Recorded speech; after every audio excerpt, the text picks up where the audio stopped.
Hello, we're up to week 10 here. It's getting close to the end of the semester. Let me go ahead and share my screen. Okay, so this is what Blackboard looks like for our class this week. You've probably noticed all this blue writing here at the top. This is the first semester this course has been offered in a purely online format, and I am so interested to see what you think. What worked, what didn't work, what would you suggest for the future? Make it better for students that come after you. There's a link right here. You can just hit this link and give me your opinion. I will not know who you are because it's not going to record who you are. Your email will not be recorded. Your name is never on there to begin with. But it will definitely help me as I set up this course for the next semester. So I appreciate your participation. I want to hear what you have to say. Okay, so this week we're going to talk about setting up an inclusive environment. Very important thing in your classroom. You're going to read Breda Camp Chapter 6, and you're going to look at the PowerPoint. I'm not going to talk about everything on this PowerPoint because you can certainly do that on your own time. We talk on here about what does our population look like. This is from 2019 in Tulsa County, and you can tell that our classrooms are going to be highly diverse, and not just for race and ethnicity, but certainly for socioeconomics, because we have many families that live under the poverty line.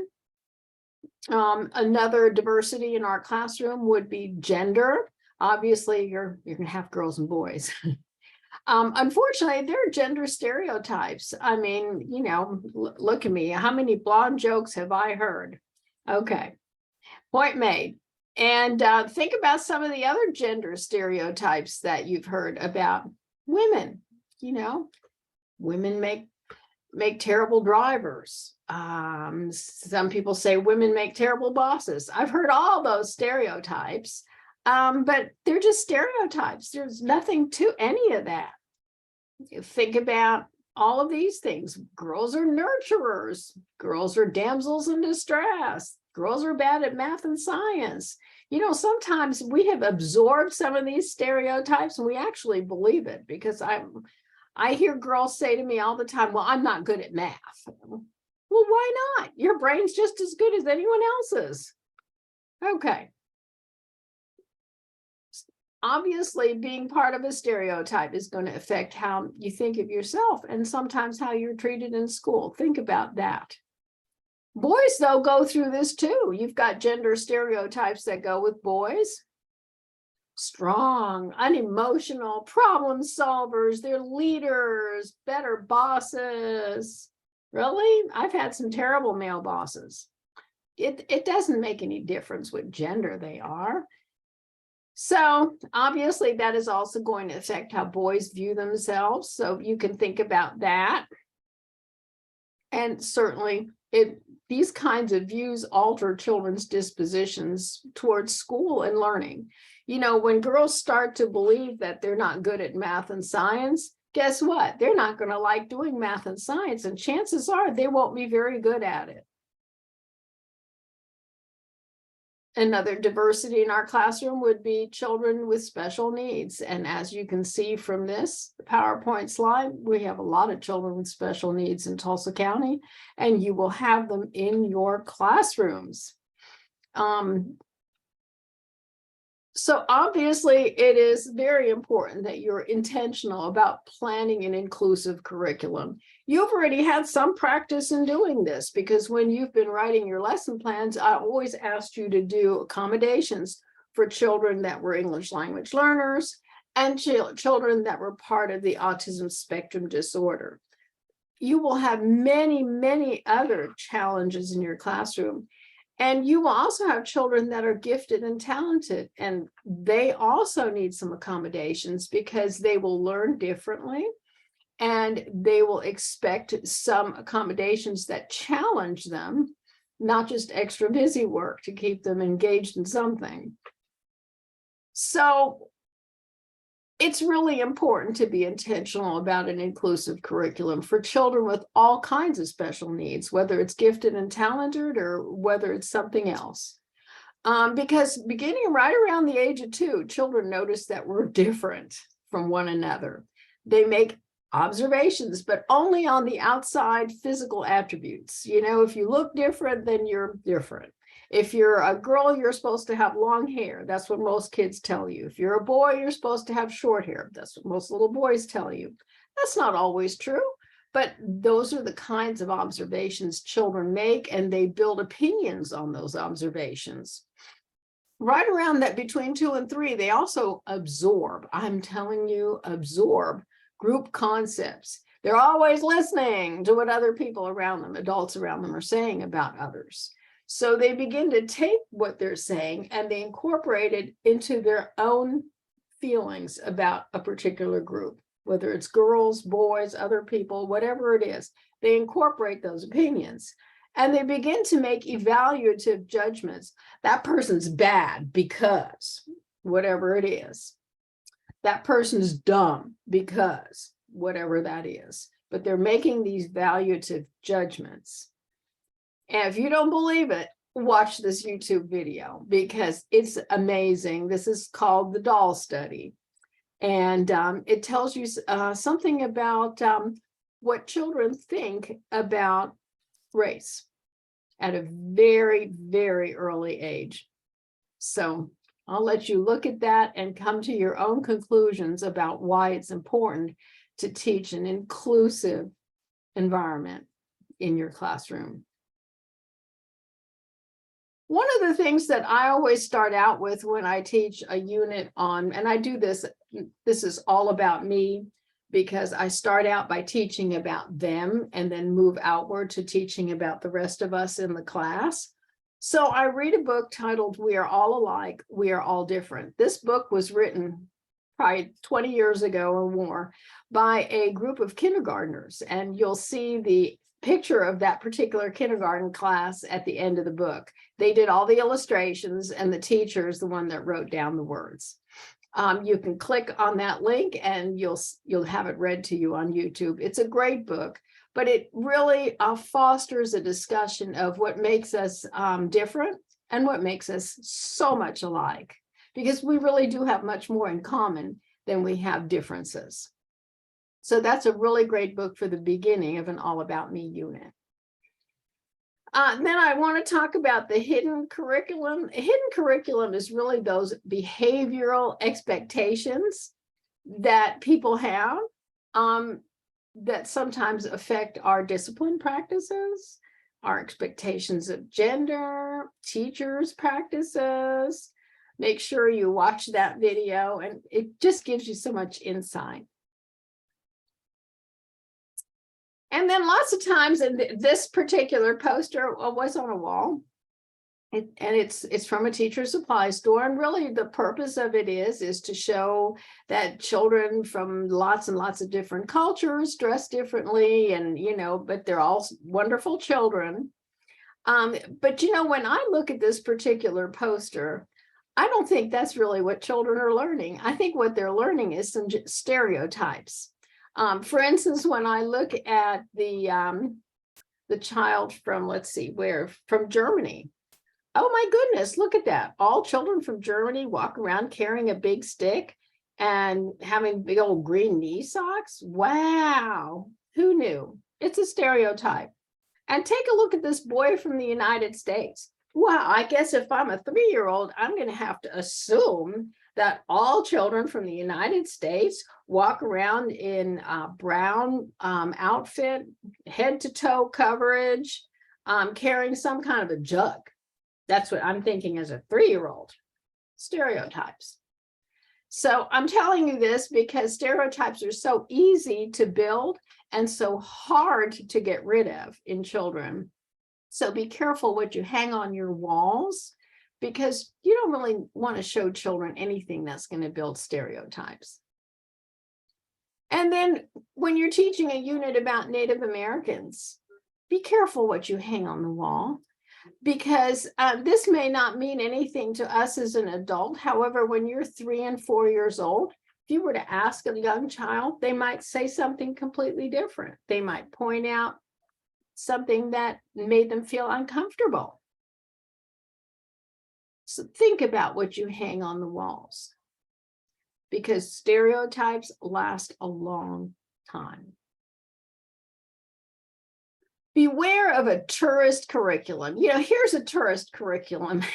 When I was teaching, they had this holidays around the world. We'd start like the first week in December, and we'd run that curriculum all the way through until we were out for the winter break.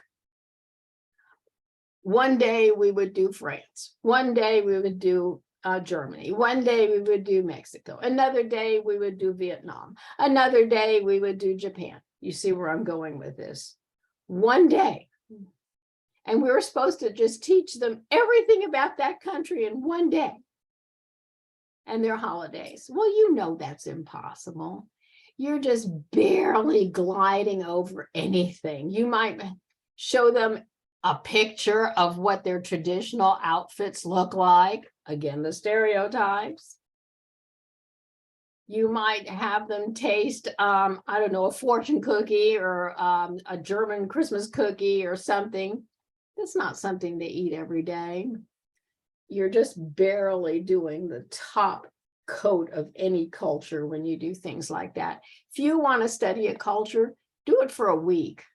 Talk about what the people there today wear, what kinds of jobs they do, what kinds of, where they live, what kinds of things they make in that country, what all the different foods from that country, the weather in that country, the music in that country, a children's book from that country.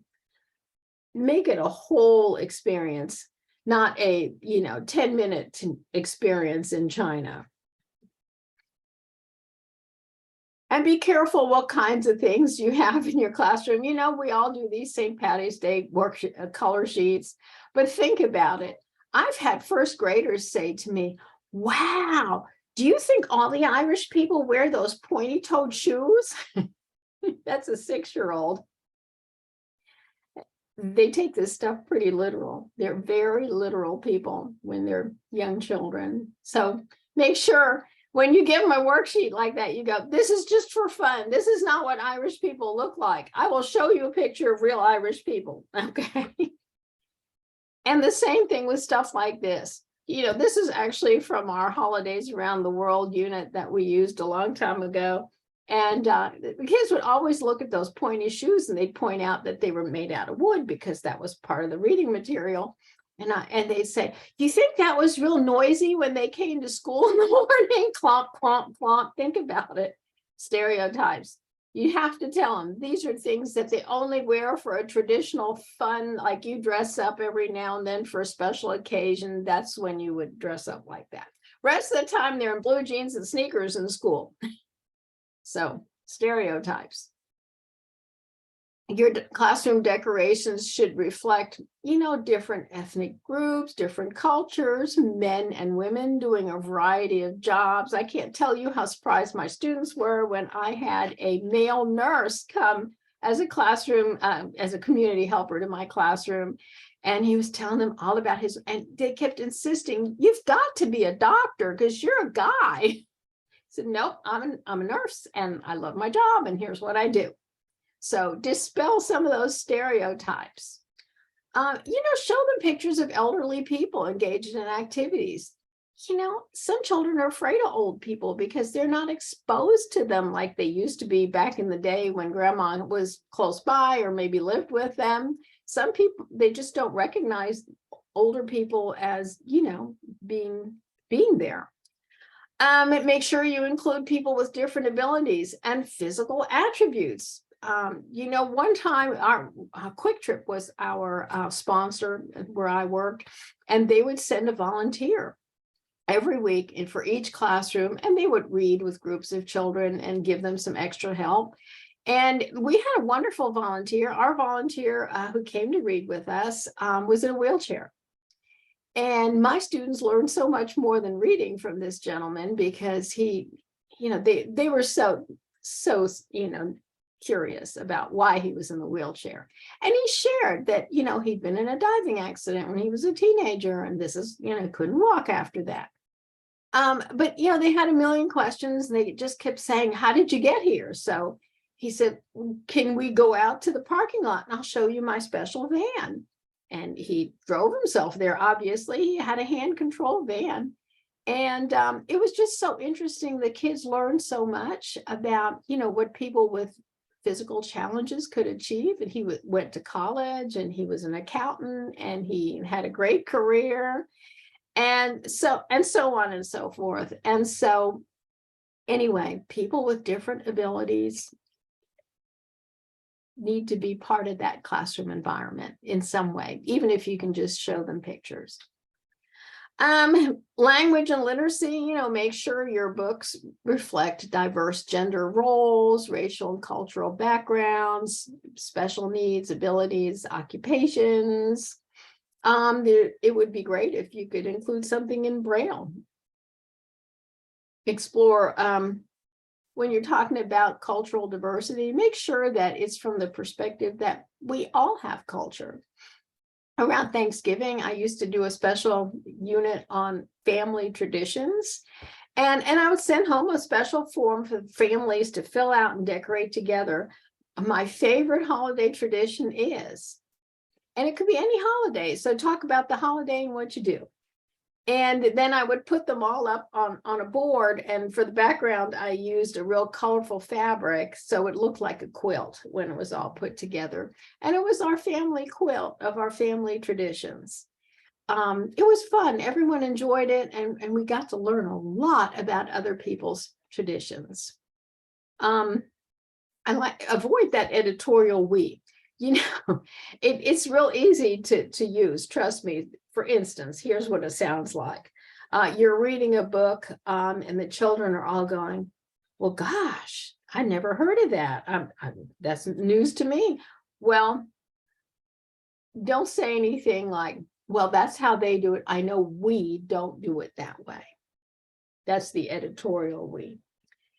And when you're doing cultural differences with really young children, always start with differences amongst those in the classroom before you branch out into other countries and other continents and whatnot.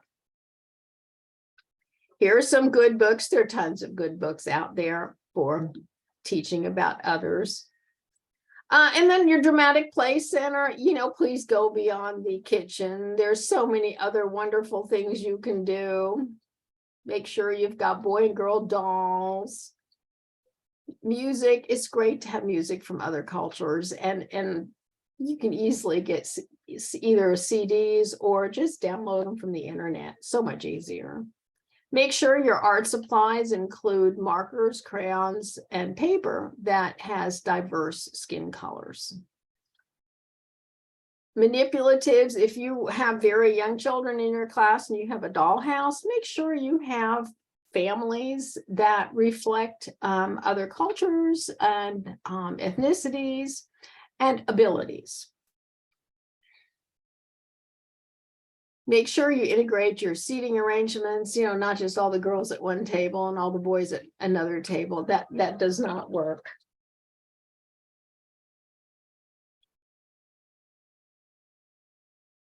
Okay, so as you know, I got interrupted in this recording, but go ahead and look through the rest of these activity ideas. And I'm going to go ahead and get out of this and back to our announcement page on Blackboard. So you're going to read Breda Camp Chapter 6. You're going to look at the PowerPoint. Hopefully you have had an opportunity to teach lesson plan 1 and 2 and written your self-reflections, and you will be submitting those to whoever your pre-2 person is for a grade.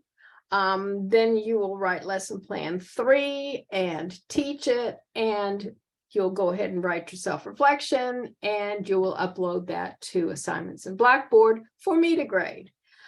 Please make sure that as you're writing your lesson plan 3, that think about your activities last. First, think about a good topic a good topic is never an activity. Journaling is not a topic. Creating a book is not a topic. Those are activities.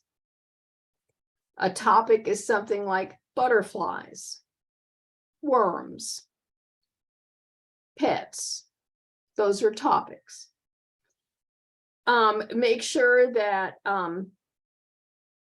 you have your objectives written in a way that can be assessed. Make sure your assessment assesses the major objective and that the post-assessment is exactly the same thing as the pre-assessment.